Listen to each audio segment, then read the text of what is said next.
was a time of wealth and a time of slavery. Let my people go.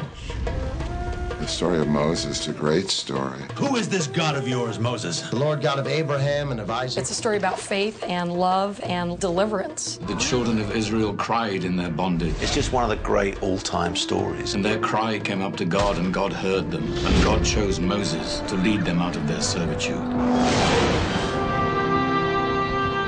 The beauty of the Ten Commandments is that this movie crosses over to many faiths and many cultures. Moses is revered in the three great religions of the world, Judaism, Christianity, and Islam. The idea was to make a Ten Commandments that had never been made before. The Ten Commandments has never been made with a Moses as an ordinary man. I wanted to get the opportunity to make Moses a little bit more of a human being. Who am I, Lord, to do this? Not the Moses that is, from the start, confident. If I go back to Egypt and say I'm sent by God, nobody will believe me. You know, make him a little unsure and a little shaky. I have faith that he will lead the way. At least in the beginning, before he did come to realize his full potential and power. Behold the power of the Lord God.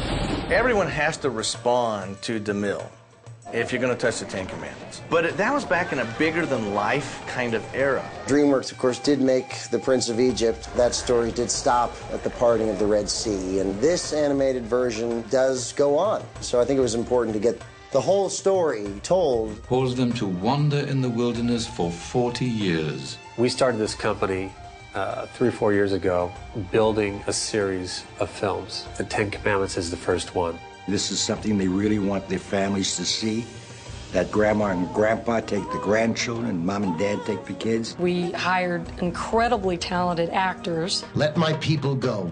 If I ever see your face again, I'll kill you! And a great cry rose up. I give you my 10 commandments. The Lord God has commanded it. John said that we're going to try and do as many scenes as we can with all the actors together, which was unusual and very, very nice. We did have that interplay, and that helped a great deal. All of this will cease if only you do as the Lord God commands. You don't want to see your people slain. Leave this house! Those scenes where the two characters butt heads, the tension, the struggle. Don't think that you are greater than God. Who is this God of yours, Moses? I will not forget what you have done to my kingdom. It was a very interesting process. And to me.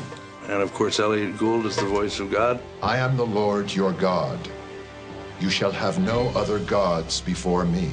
And how can you go wrong with having it narrated by Sir Ben Kingsley? All the firstborn of Egypt were struck, and God chose Moses to lead them out of their servitude. To see these characters come to life. More bricks! We reached another milestone.